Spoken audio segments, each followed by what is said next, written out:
to ensure that it will later tirelessly repeat that it wishes to remain under the same colonial circumstances as is occurring today in the Malvinas. Mr. Chairman, ladies and gentlemen, delegates, studying the 2006 colonial census statistics, one arrives at the resounding conclusion that this continuous colonization in Malvinas has become more obvious since 1982 and between then and present time. The census shows that 1,086 inhabitants of the total 2,955 surveyed in that year reported in the census were born outside of the islands and accredited less than 10 years residence in Malvinas. In other words, 37% of the population at that time. What is even more alarming, however, is that from 1982 to now, the increase in colonial population is in large measure due to a British policy of contracting employment from the United Kingdom, 392, and St. Helena, 315, which is another British colony also under consideration at this committee. The aforementioned facts are worthy of bearing in mind when analyzing the evolution of the British colonial process in Malvinas. Something that exacerbates the colonization policy described above, Mr. Chairman, is the undeniable existence of an insurmountable immigration control put into place by the colonial power, which makes it possible to control the demographic situation in the islands at its whim. Suggestively, this control excludes any possibility of Argentinian citizens settling or becoming proprietors or landowners in Malvinas. Let me give my own example, Mr. Chairman, here. If I were to return to the land where I was born and lived during 34 years with my ID from Argentina, I would not be able to do so, and I would not have the right to vote in the islands. In contrast, however, a British subject born in London who settles in the islands could participate in local elections after just a couple of years of residence. It is also worth bearing in mind that from 1885 onwards at least, Argentina has received and respected, without any reservations or limits on civil, democratic, and political constitutional rights, any native-born Malvinas Islander that has preferred to seek a future on the Argentine mainland. These people are recognized as citizens of Argentina with full-fledged rights, born in insular Argentine territory. Furthermore, in keeping with the terms of UN Resolution 2065, Roman 20, the Republic of Argentina took the necessary steps and initiatives in favor of the archipelago, all of them highly beneficial for its inhabitants. However, as of the mid-1970s, island councilors and influential community voices instructed by the colonial administration insisted on absolute subordination to the pro-British posture, agreed by common consent between the Metropolitan Administration and the colonial Falkland Islands Company's general managers. This constant psychological pressure aimed at counteracting the obvious benefits which arise from strengthening relations with Argentina requires uniform and absolute consensus of the Malvinas inhabitants to ensure its success. Therefore, anyone that expresses his or her disapproval with the vertical pro-British system is considered a target for constant intimidation, discrimination, and unremitting psychological persecution. because of this, by deeds and not by rights, we have a form of totalitarian offense, opinion prevailing in the islands. Moreover, Mr. Chairman and members of the committee, it should be perfectly clear that there is no independent government in Malvinas, freely elected by its inhabitants. The executive administration is headed by a non-elected governor, designated by the Crown. Any official act, decision, or public declaration that he may sign or take is done so in the name of Her Majesty the Queen. The governor's duties and powers are much more akin to those of viceroyalty than of an actual governor. This viceroyal, quote-unquote, governor is accompanied by 2 government officials from the metropolis, neither of which is elected. The executive cabinet is therefore totally composed of non-elected British government officials. What happens then in the Legislative Assembly? The Legislative Assembly consists of 13 members, almost 40% of which are made up by public officials from the illegitimate governor's cabinet, directly designated by him to serve on this assembly, and that includes the chairmanship. In this way, it is obvious that the division of powers and independence in the islands is non-existent. The remaining 8 members of the assembly are elected by universal vote, but only 5 of them were born in the Malvinas Islands and 4 were brought up there. The 3 remaining members were born and educated in the United Kingdom and arrived in the islands during the 80s and 90s. To summarize then, 8 of the 13 members of the Assembly are UK citizens, born there. In the Executive Assembly, we have a similar situation, but it is even more disproportionate.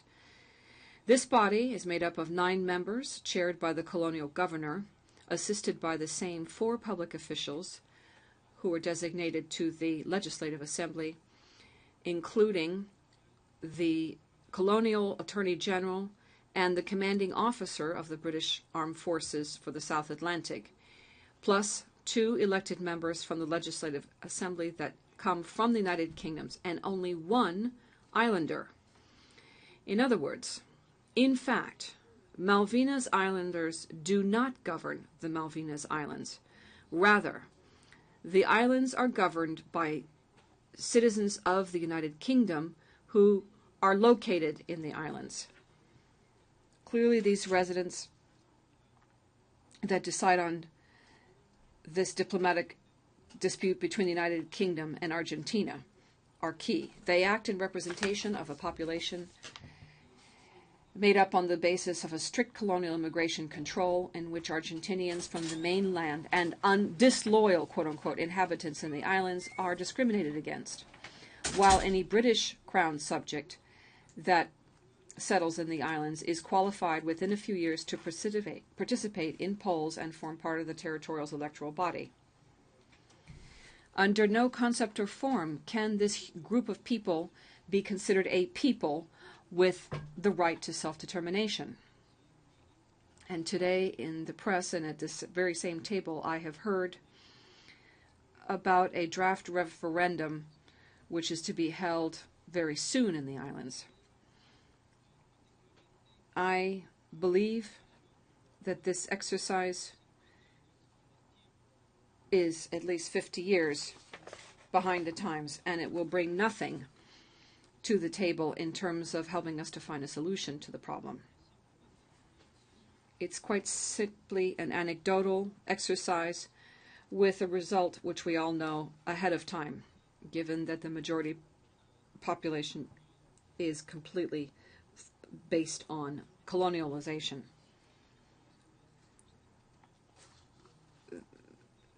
Thus, they cannot be an arbiter of a dispute which own country is involved in undermines the right to self-determination of peoples. And thus the two petitioners today from the Argentine side of their own mouths have said that there is not in the Malvinas issue any subjugation, domination, or exploitation of one colonial power. Mr. Chairman, based on what has been said thus far, it is clear that only Great Britain's military power is what is maintaining the unfair and distorted unilateral situation in the Southwest Atlantic. The United Kingdom knows perfectly well that it has no reason or legal standing for its claims, which are illegitimate, to the disputed archipelago, but it does have the absolute advantage of force. This is a factor which the British government absolutely prioritizes and gives emphasis to that rather than diplomacy in this issue.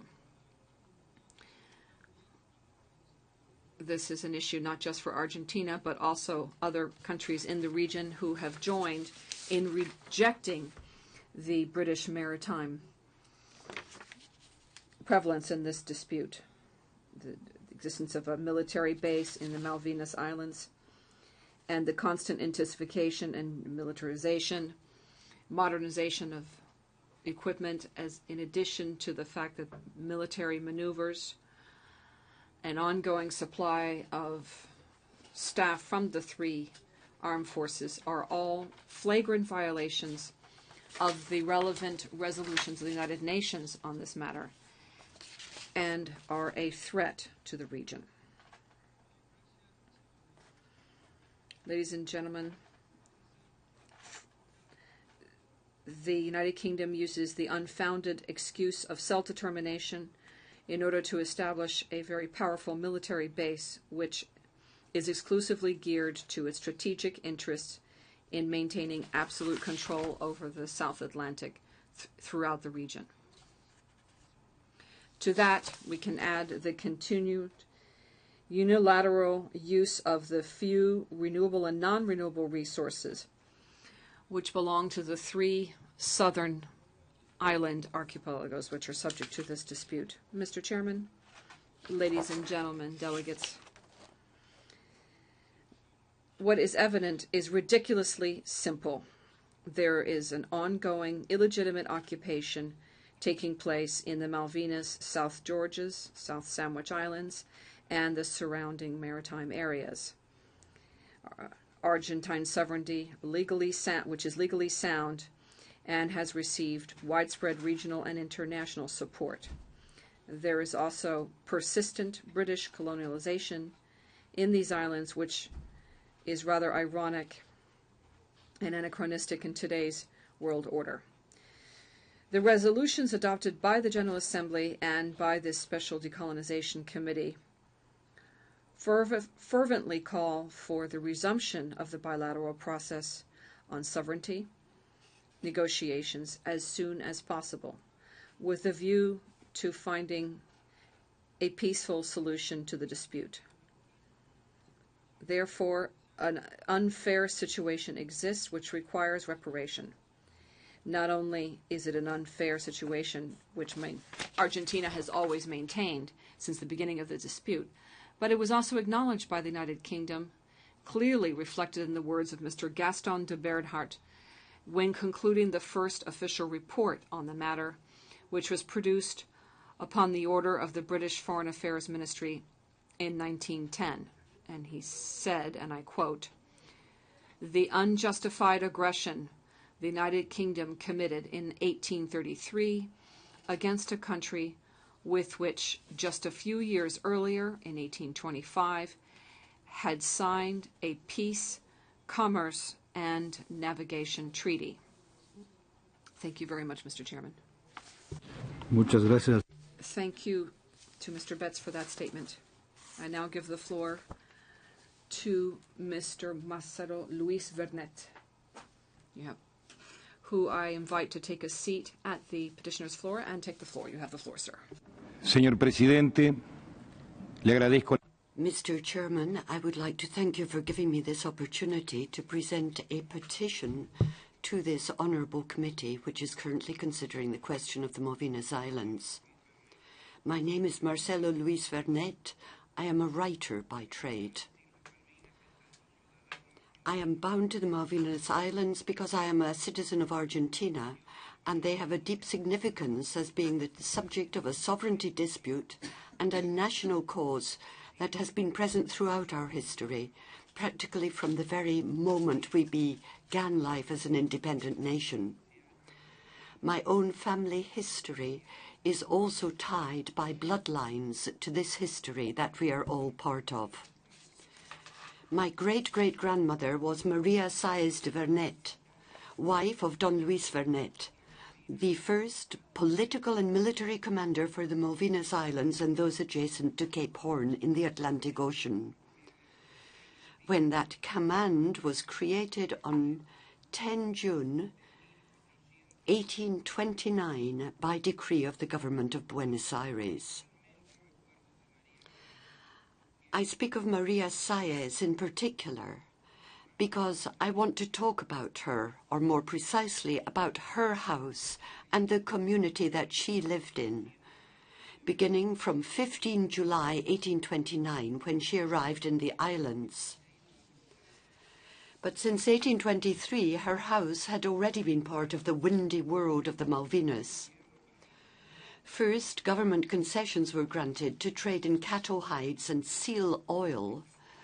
Then ranches were sent up for raising livestock. Her brother, Loreto Sáez, and her brother-in-law, Emilio Vernet, settled in Puerto de la Soledad in 1824. Her husband had been traveling to the Malvinas since 1826, remaining there for long periods of time. In 1826, her husband, on January 1828, a decree of Governor Dorrego awarded Luis Vernet any land on Isla Soledad which was unoccupied and Isla de las Estadas, in order to build up the population in the islands and for the settlement and extension of the territory on the southern coasts, and in order to encourage the ports, thereby developing new areas for national prosperity to promote the important fisheries sector. Then on 19 June 1829, Vernet sailed once again from Buenos Aires to the islands. But this time it was different. He traveled with his family, intending to remain. The decree of 10 June fixed the residence of the commander of Malvinas at Puerto de la Soledad. Maria was 29 years old and she had 3 children. The littlest, Sofia, was not yet walking. She was to take her first steps in the Malvinas. When her husband enthusiastically read the decree of his appointment, she was 2 months pregnant, but the decree does not mention that on 5 February 1830, Maria was going to give birth in her new home that was so far away. Recently, Peter Westmacott, British ambassador to the United States, spoke of the history of the Malvinas in a note in the 16 April edition of the Washington Post. And I was surprised to read, I quote, "The only Argentine presence was a brief military occupation in 1832, which British forces removed the following year." End of quote. I have no wish to stir up controversy, but I am concerned not so much at the gross historical error in the words of such a high representative of the United Kingdom of Great Britain and Northern Ireland, but more at the attitude it reveals: systematic concealment and distortion of the history of Malvinas in accordance with the former's interests. Such a position in no way fosters understanding between our peoples. And so, please allow me to offer a testimony about the house and community of my relatives in the Malvinas.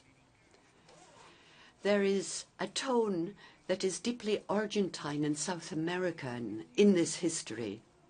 There is no tone of belligerence speaking about the Malvinas. Rather, it is something that is naturally ours, and we cannot separate ourselves from it. It is a history we can share. It is the history of the islanders that has been denied them by the colonial administration. So on 15 July, Maria arrived at Puerto de la Soledad. Along with her were 23 settler families. And on that very day, she began her diary. The pages don't talk about extraordinary events. They simply describe the day-to-day life of a small community. There were settlers from Santiago del Estero, Entre Rios, Córdoba, Buenos Aires, Santa Fe. There were farm laborers from Uruguay, the Welsh Indians from deepest Patagonia, German peasants building their houses alongside the Argentines, Scots and Frenchmen who gave up the sea and became horsemen and worked with our farm laborers. There were Genoese, English, Irish, fishermen and sailors. These were men who brought their trades as their only resource. Also, there were Africans making their home far away from home. Because of the vicissitudes of the war with Brazil, where they were to be sent as slaves, they ended up settling in the Malvinas. And the stable population was over 100, boosted by crews from the vessels that used to call in. The pages of Maria's diary, the letters, the official papers and work contracts, preserved today in the archives of Argentina, bring to life the day-to-day events in Puerto de la Soledad in Malvinas. It was a community of workers. There was no military presence. It extends a little over half a mile, bordering the port. The large house, the command headquarters, stood out.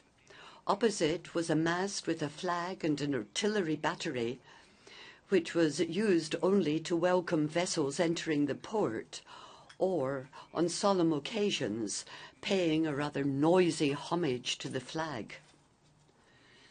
Behind that, next to the farmyard, was the garden house, where the gardener lived. He was a German employed at the Baron of Hollenberg's estate in Buenos Aires. And from Maria's diary, we learn that he planted many vegetable seeds, and hopefully one day he will plant many flower seeds. A little to the west, next to a bay, was the small house called Furnace Cottage, inhabited by the man who processed the animal hides. Moving a little bit east, crossing the bridge over the stream, we come to the house of the blacksmith and the stonecutter. Close by was the local fish salter, Julio Grassi. He's from Genoa, and he's a navigator by trade. He's 36 years old, married with 2 children.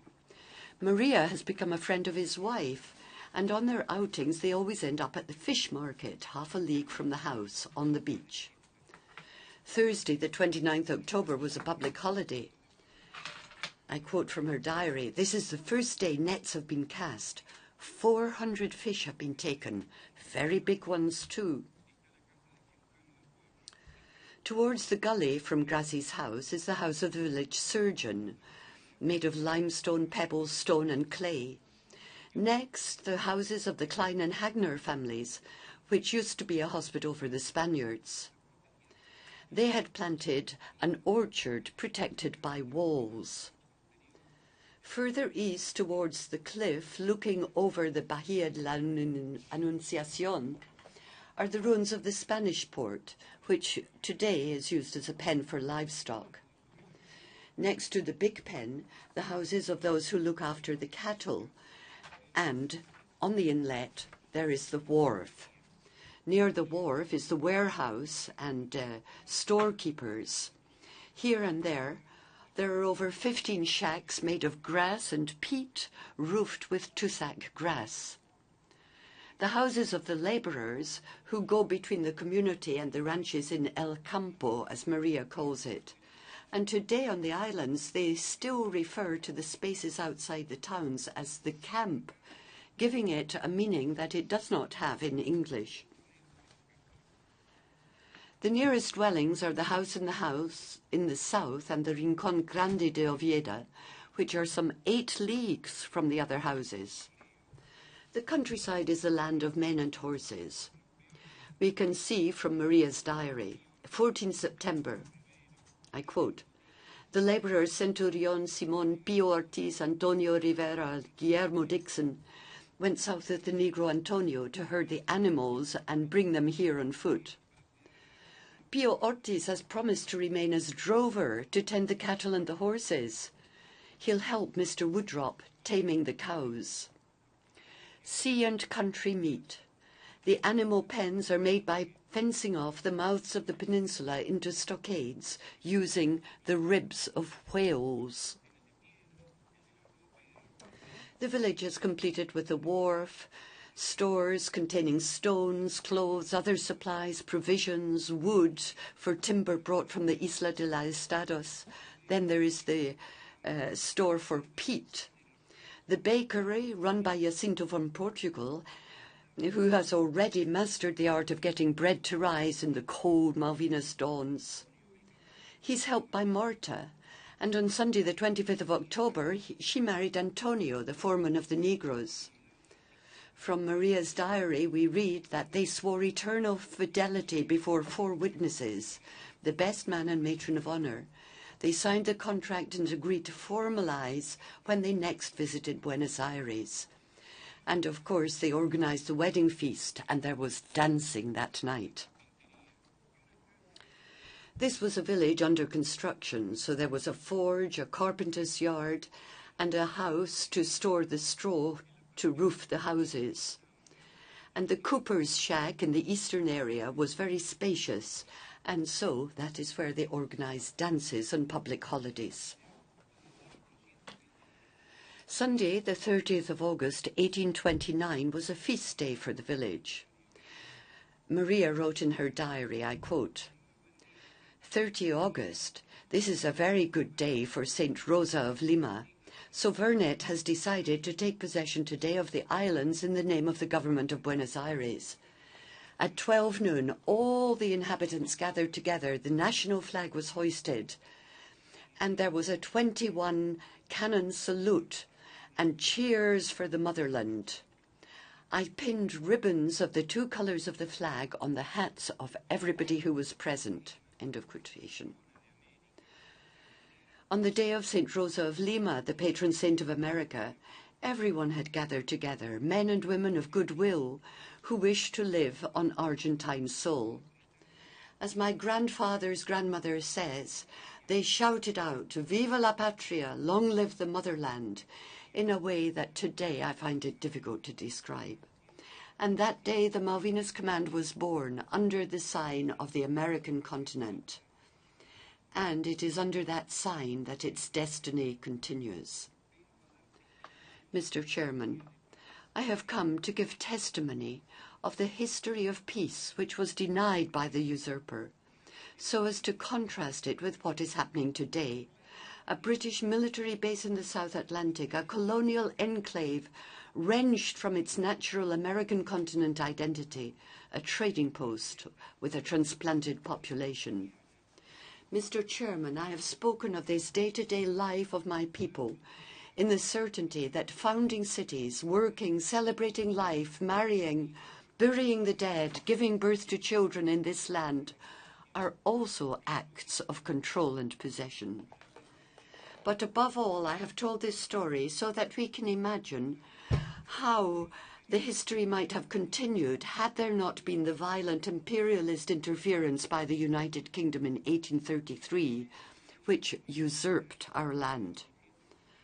The hope expressed by Vernet in his proclamation that 30 August 1829 would have been fulfilled, and I quote from Vernet, "The commander expects that each of the inhabitants will offer at all time subordination to the laws, living as brothers in union and harmony, so that with the increase in population expected, that the higher government has promised to promote and protect, a population that will honor the Republic will be born in this southern territory.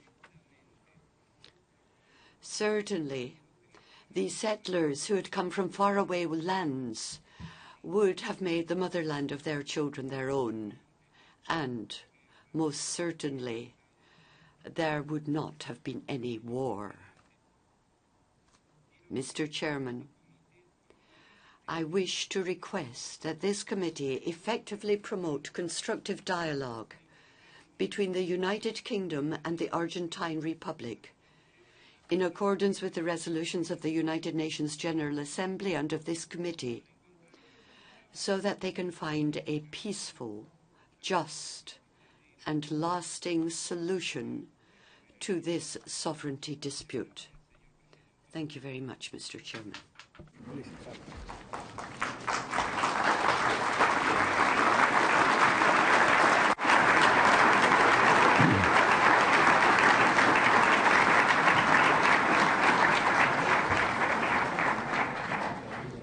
He's now Chile. Agradezco al I thank Mr. Marcelo Ruiz Vernet. The Special Committee has now heard the last petitioner on this item. I now give the floor to His Excellency Ambassador Fernando Smith, Permanent Representative of the United Nations to the United Nations for Chile. I apologize, the notes are incorrect. Vice Minister of Foreign Affairs of the sister nation of Chile to introduce draft resolution L6. You have the floor, sir. Señor Presidente, Mr. Chairman, distinguished President of the Argentine Republic,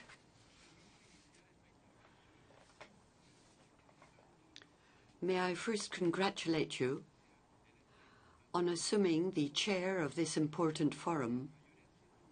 May I wish you every success. I feel sure, Mr. Chairman, that under your leadership, the work of this committee will achieve a good result. Also, through you, I should like to acknowledge the members of the Special Committee and the Secretariat staff. I also wish to welcome most warmly and to acknowledge the presence at this meeting of Her Excellency, the President of the Argentine Republic, Cristina Fernández de Kirchner, and the members of her delegation. Mr. Chairman, on behalf of the delegations of the plurinational state of Bolivia, the Republic of Cuba, the Republic of Ecuador, the Republic of Nicaragua, and the Bolivarian Republic of Venezuela, and on behalf of my own delegation, Chile, I have the honor to submit for the consideration of this special committee the draft resolution on the question of the Malvinas Islands, which embodies and reflects the basic principles of the doctrine that the United Nations has developed over the years in regard to this situation. Firstly, the text submitted acknowledges that the question of the Malvinas Islands is a special and particular colonial question that differs from other colonial situations because of the existence of a sovereignty dispute between two states, the Argentine Republic and the United Kingdom of Great Britain and Northern Ireland. Secondly, the draft resolution states that the only way to put an end to this special and particular situation is negotiated settlement of the dispute existing between the governments of the two countries. And it requests the parties to consolidate the process of dialogue and cooperation by resuming negotiations in order to find a solution in accordance with United Nations resolutions on the subject. For the Latin American and Caribbean nations, it is important for the question of the Malvinas Islands to be settled once and for all, as has been stated at the various meetings attended by our countries. On each of those occasions, joint communiques and statements have been issued recalling and reiterating support for the legitimate Argentine rights in the sovereignty dispute concerning the question of the Malvinas Islands. For example, the recent General Assembly of the Organization of American States held in Cochabamba, Bolivia on 5 June adopted Resolution AG December 70 42012, Declaration on the Question of the Malvinas Islands.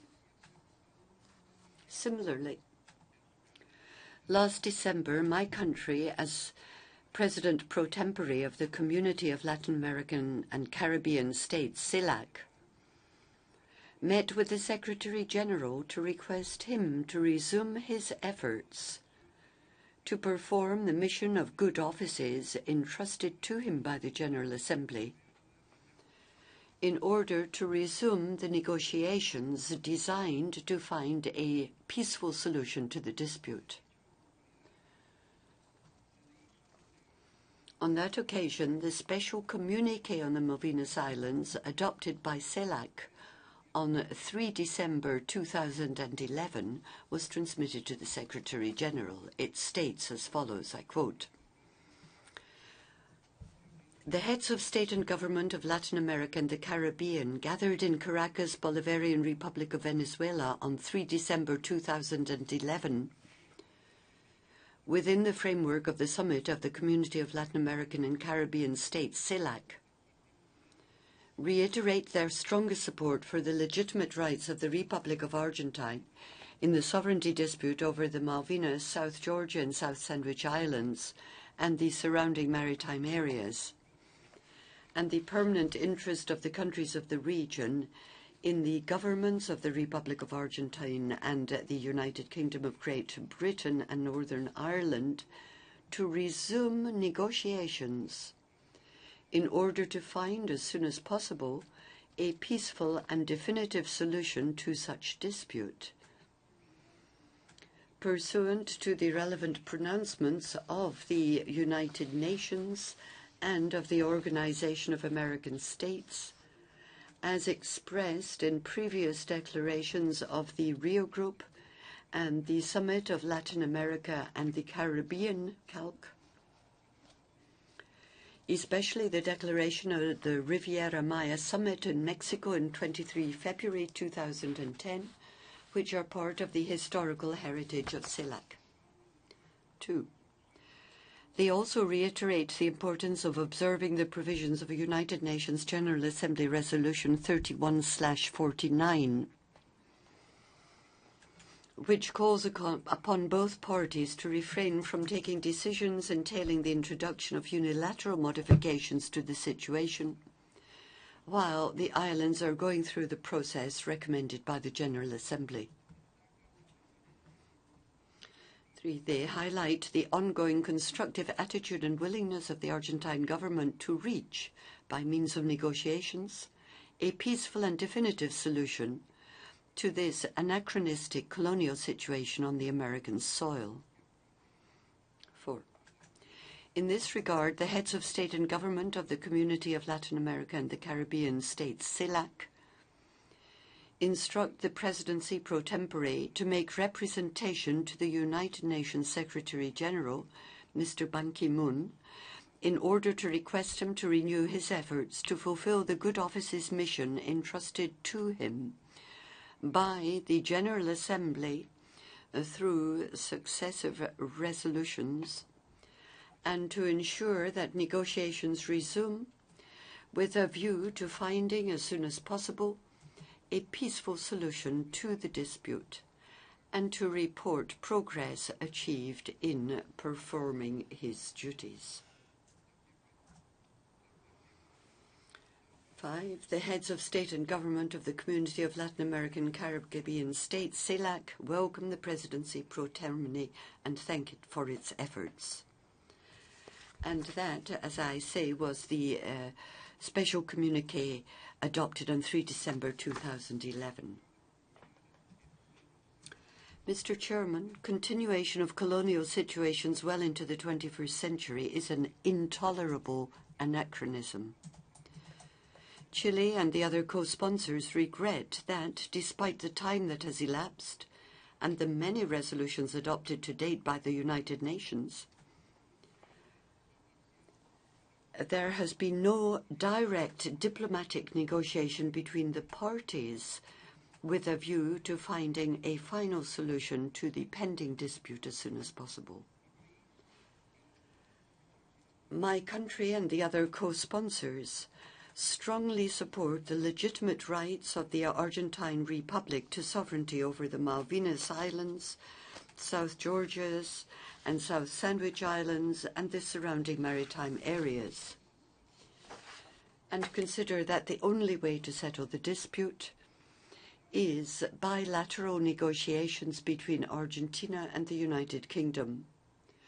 Once again, we reiterate our appeal to the parties to the dispute to renew effective negotiations to this end as soon as possible.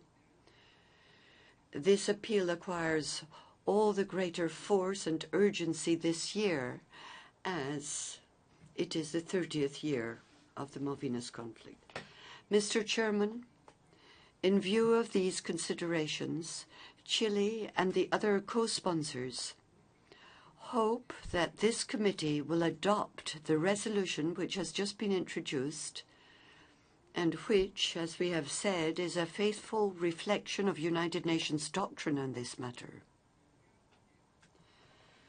We trust that, as in previous years, the draft resolution will be adopted by consensus. Thank you very much, Mr. Chairman. 1,000 expressions of gratitude to the representative of Chile who introduced that draft resolution. It is now my honor to welcome to the committee Her Excellency President Cristina Fernández de Kirchner. You have the floor, Madam. Thank you very much, Mr. Chairman. At the outset, I'd like to thank you and this committee, this historic committee on decolonization of the United Nations, for the deference paid to me. It's a great honor for me to be able to speak before this committee and to all of its members. This committee was created when the liberation movements emerged in Africa, when the United Nations General Assembly at that time issued its emblematic declaration on colonialization, and indeed, through the creation of this committee, created the institutional, multilateral, global environment to provide a framework to fight what everyone has now agreed is anachronistic and outdated, and that is colonialism. The issues in this committee have led to resolution of 80 cases of former colonies, 11 cases of trusteeship, and there are only 16 pending colonial issues, 10 of which originated in or by the dominion of occupied territories by the United Kingdom. And I come here specifically to address the Malvinas question, and that's why I'm so pleased and honored to be here today. I do not come alone. I come as the President of the Republic of Argentina, and I am also accompanied by the majority of the political parties of the Republic of Argentina with parliamentary representation. They are here in various benches in the back, hard opposition to my government, and yet they see the issue of colonialism and the Malvinas matter as an issue that even goes beyond the national issue of Argentine sovereignty. Indeed, it goes beyond and becomes an affront to the world which we all dream of, the world for which we fight, and the world for which so many died in the wars of liberation. We do not want more deaths. We do not want more wars, because we have suffered internally, and we have suffered from them externally. I am also accompanied by former combatants. I am also accompanied by mothers of combatants, those who have been buried in the Malvinas and whose remains could not be identified and still have not been. In a letter that I recently addressed to the chair of the committee of the International Red Cross, we asked for the possibility of setting up a forensic team to make it possible for those mothers, the mothers of the Malvinas, to know where the remains of their children are. Where is the tomb of their children so they can go put a flower on the grave? It's not just the mothers of these people in the Republic of Argentina. There are other mothers as well who are continuing to look for the remains of their children so they can be identified, who disappeared randomly during the dictatorship of the 24th of March of 1976, and which culminated in the democratic government of 1983. That same dictatorship, which decided unilaterally, without consultation with any Argentine person, the events of the 2nd of April, as was even evidenced from a military point of view and checked and classified, the Rattenberg report, which involved an analysis of the military of Argentina itself about what the conflict had meant from a military point of view. I come to ask for humanitarian law. There has been talk of human rights. I believe that our country today in the world is a leader in the area of human rights. Recall, there are very few cases with the laws of the Constitution, the judges of the Constitution and the defense conferred upon by all civilized nations, as is being developed in the Argentine Republic. Very few countries have so much freedom